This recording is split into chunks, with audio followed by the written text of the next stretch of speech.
Pamali keluar maghrib.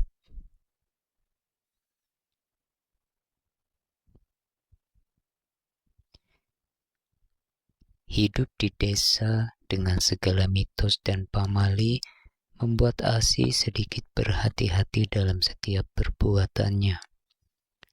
Tapi karena satu hal membuat dia terpaksa harus melanggar pamali yang ada, yaitu keluar pada waktu maghrib dalam keadaan mengandung 8 bulan. Dia harus mengalami kejadian mengerikan seorang diri di kegelapan malam karena berani melanggar pantangan. Dia harus berhadapan dengan penghuni rumah kosong angker yang terkenal mengerikan di desa suaminya itu. Apakah dia dan kandungannya akan selamat dari gangguan penghuni rumah kosong itu? Langsung kita saksikan. Masuk sih, sudah sore. Pamali orang hamil masih di luar rumah menjelang maghrib seperti ini. Rupanya ibu mertuaku sedang memperhatikanku dari ambang pintu rumah. Aku yang sedang bersiap membakar daun kering di samping rumah hanya mengangguk, lalu menginjakkan beberapa helai daun yang sudah terbakar agar api tak meluas ke daun kering yang lain. Sebenarnya aku hafal betul dengan larangan itu, tapi jika dedaunan itu hanya disapu tanpa dibakar, karena sudah pasti nanti malam akan kembali berserakan tertiup angin. Dengan langkah gontai, aku masuk ke rumah dengan beramah ibu mertua. Kutatap jalan setapak di depan rumah yang menjalar panjang menuju pusat kampung, sembari mengusap perutku yang semakin membesar di usia kandungan yang menginjak 8 bulan. Dengan harapan Mas Herman suamiku segera muncul dari kejauhan. Biasanya Mas Herman sudah pulang bekerja sejak jam 5 sore, tapi saat ini jarum jam sudah menunjukkan hampir setekan 6 sore, namun dia belum juga kembali. Sebenarnya bukan tanpa alasan aku menunggunya sejak tadi, tapi entah kenapa sejak pagi pikiranku terus membayangkan bakso Pade Ali yang ada di pusat kampung. Mungkin ini yang dinamakan ngidam, karena baru kali ini aku menginginkan sesuatu sampai terbawa mimpi seperti ini. Kalau saja aku tidak ketiduran tadi, pasti aku sudah berangkat sejak sore. Aku bergumam sembari membuang nafas kesal. Kupikir tadi Mas Herman akan segera pulang, jadi aku lebih memilih menyapu halaman dibanding pergi membeli bakso. Aku kembali mengintip dari celah gorden berharap Mas Herman segera datang, namun ternyata nihil. Kutatap jarum jam yang kini sudah menunjukkan pukul 6 kurang 15 menit. Itu tandanya tinggal 15 menit lagi menuju azan maghrib. Waktu yang sangat sensitif bagi ibu hamil, terutama di desa ini. Aku menyebut desa Seribu Pamali, karena memang di kampung ini masih sangat banyak pantangan, apalagi untuk wanita, terutama ibu hamil sepertiku. Keinginanku untuk menyantap bakso Pade Ali sudah semakin tak terbentuk lagi. Maka muncul keberanian di otakku untuk melanggar satu pantangan ini. Kebetulan sepeda ontel milik Mas Herman tak dibawa kerja dan tergeletak di samping rumah. Jika hanya melanggar satu pantangan, kurasa itu tak terlalu fatal. Jika perjalanan berangkat menuju warung bakso Pade Ali 5 menit dan pulang juga 5 menit, aku masih punya waktu 5 menit untuk menunggu pesanan di sana, batinku.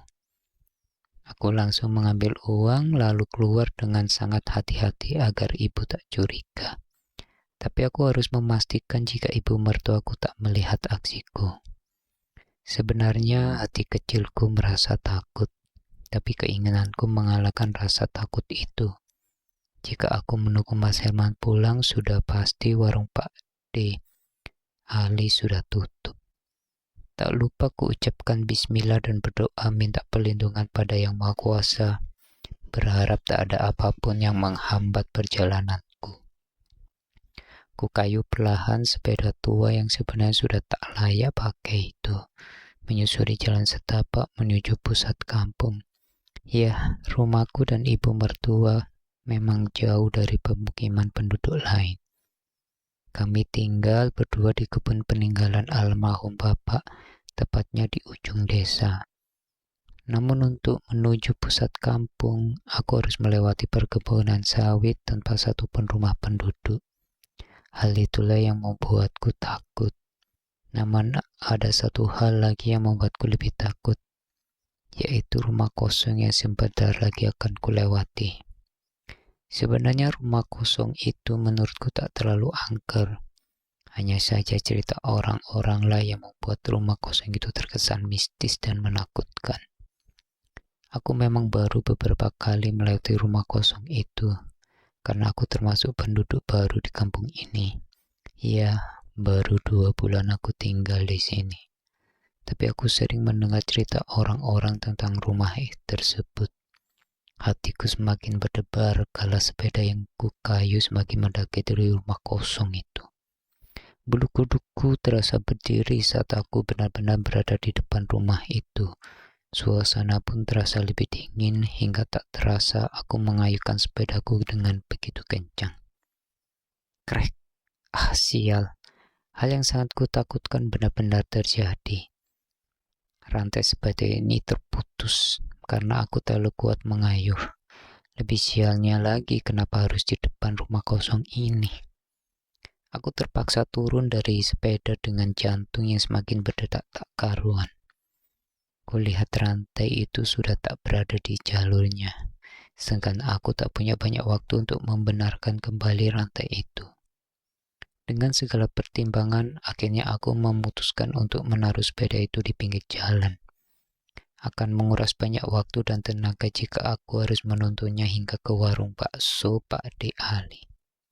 Apalagi jika melihat langit semakin gelap ditambah dengan cuaca mendung, membuat jalanku melewati semakin gelap. Aku berusaha untuk menahan diri agar tak menoleh ke arah rumah kosong itu, tapi entah kenapa leherku ini seakan tak sejalan dengan pikiranku. Tanpa sadar, kini aku sudah menatap rumah yang hanya berjarak beberapa meter saja dari tempatku berdiri. Ternyata aku salah jika menganggap rumah itu tak terlalu angker. Beberapa bagian rumah terlihat hampir roboh termakan usia. Ada sebuah kolam ikan kecil di samping rumah yang airnya sudah keruh cenderung hitam. Beberapa bagian dinding yang terbuat dari anyaman bambu juga sudah bolong di santap rayap, sehingga aku bisa melihat sedikit bagian dalam rumah. Rumput liar juga menjalar di lantai. Tidak adanya lampu sebagai penerangan membuat rumah itu semakin menakutkan di mataku. Dadaku berdegup 2 kali lebih cepat saat samar-samar kulihat sosok berbaju hitam di samping kolam. Sosok itu bersembunyi di balik pohon besar sedang memperhatikanku dari kejauhan. Kupanjatkan segala doa yang kubisa dalam hati. Ingin rasanya ku berlari, tapi entah kenapa kakiku ini terasa sangat berat untuk pergi dari sini. Kilatan cahaya dari langit membuat sosok hitam yang kulihat itu semakin jelas.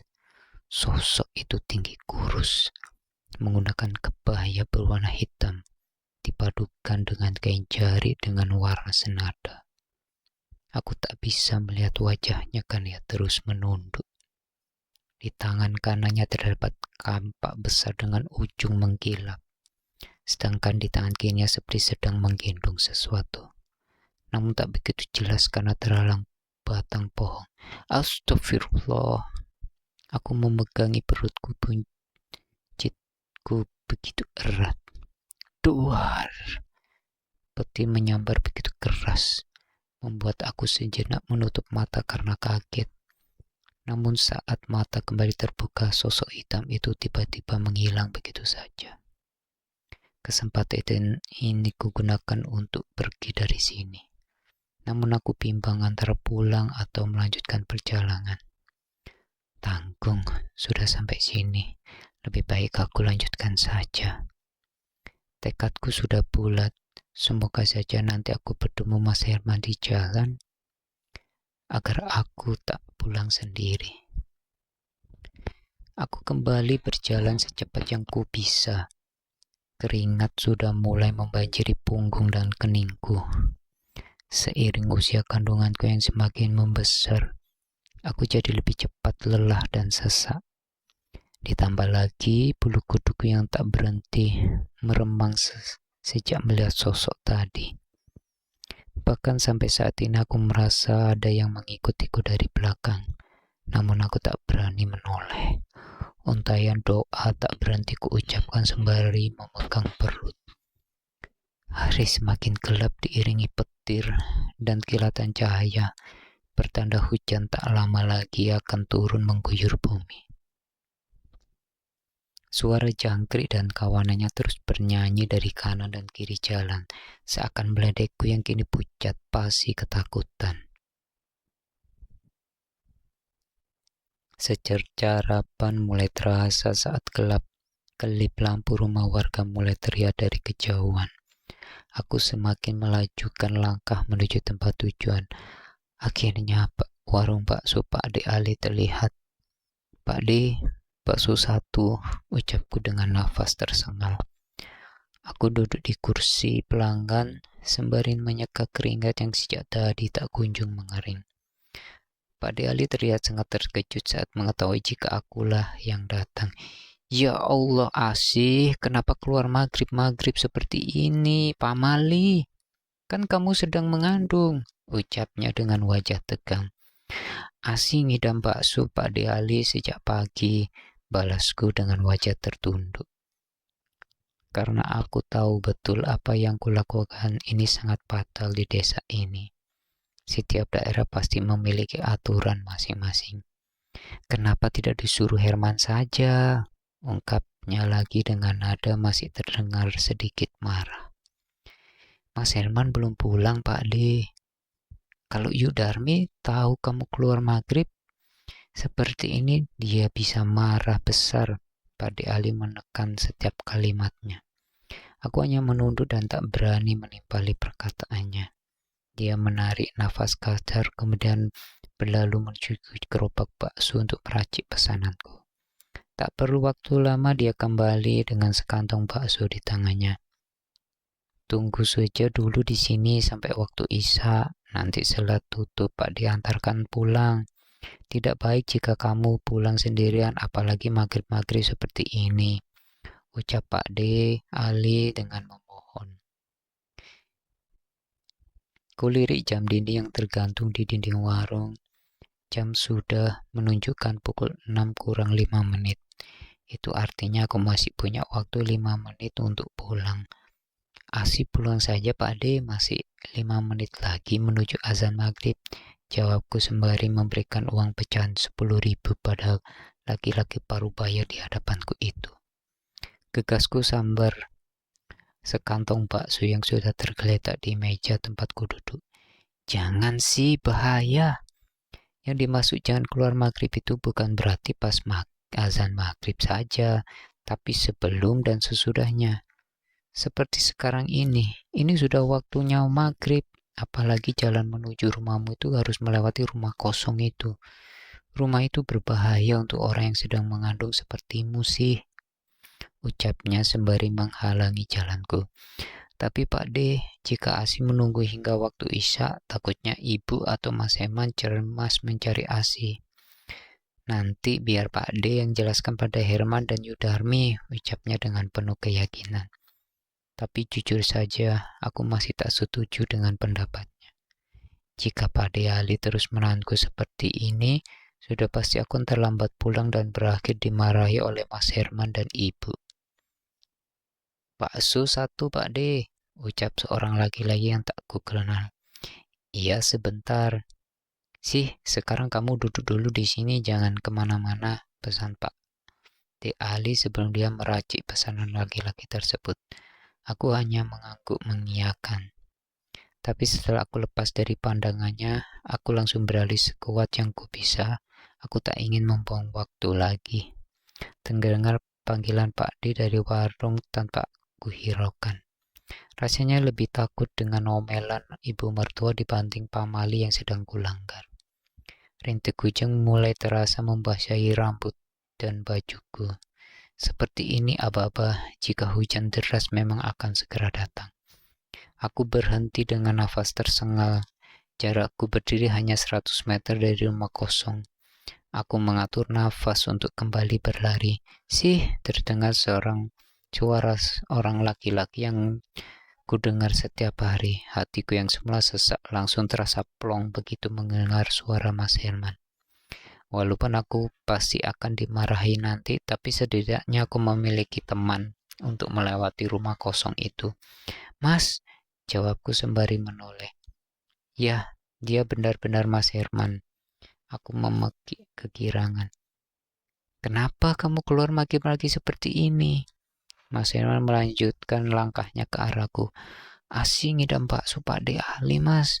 Tapi mas tak kunjung pulang kerja jadi Asi beli sendiri. Jawabku dengan lirih.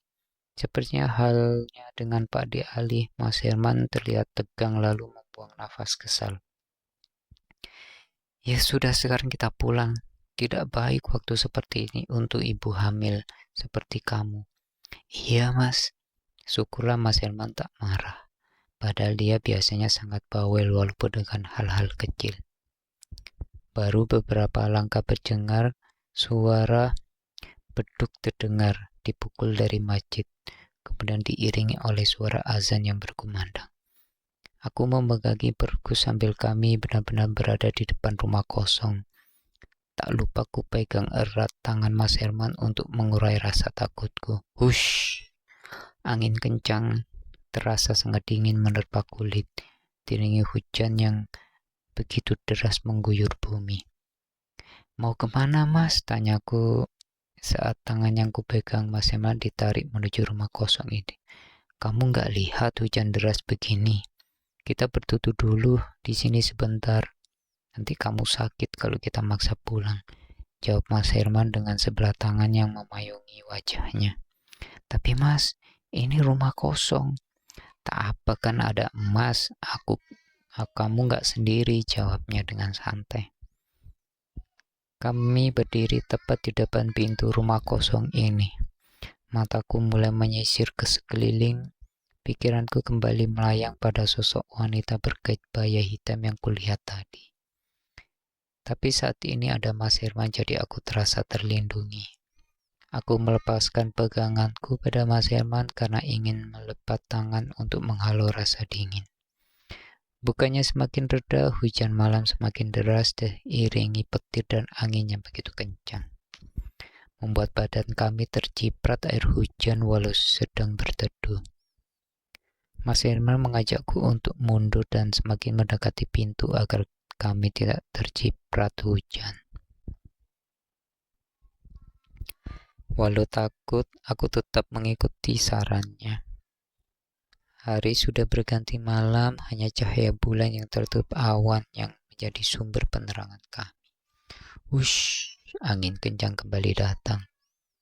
Apa tidak sebaiknya kita pulang saja, Mas? Sepertinya bahaya jika kita bertahan di sini. Takutnya rumah ini roboh tertiup angin. Ucapku pada Mas Herman tanpa menoleh ke arahnya. Lama tak ada jawaban. Kukira Mas Herman tak mendengar ucapanku karena bising dengan suara angin dan rintik hujan. Namun saat aku menoleh, betapa terkejutnya aku saat mendapati Mas Herman sudah tidak ada di sampingku lagi. Mas, kamu di mana? Dataku kembali berdegup kencang. Kulihat di sekeliling rumah kosong ini namun tidak ada siapapun. Entah sudah berapa kali aku memanggil Mas Herman, tapi dia tak kunjung kembali. Apa dia meninggalkan aku? Bruak! Tiba-tiba pintu rumah kosong itu terbuka lebar tertiup angin. Tepat di depan mataku, aku melihat wanita kurus menggantung dengan tali yang melingkar lehernya. Kakiku lemas bukan main. Sekantong palsu yang tadi kupegang erat terjatuh karena kalangku tak sanggup menahannya. Suaraku seakan tercekat di tenggorokan, dengan dada turun naik. Ya Tuhan, kemana Mas Herman sebenarnya? Kepala wanita itu semula menunduk tiba-tiba terangkat membuat tatapan kami bertemu. Wajahnya hitam dengan belatung yang memenuhi setiap inci wajah. Dadaku sesak sekali, kakiku sangat berat untuk ku dapat menjauh dari tempat ini. Aku hanya bisa berdiri dengan tatapan yang tak bisa ku palingkan sama sekali. Aku seperti dipaksa untuk menonton kejadian ini.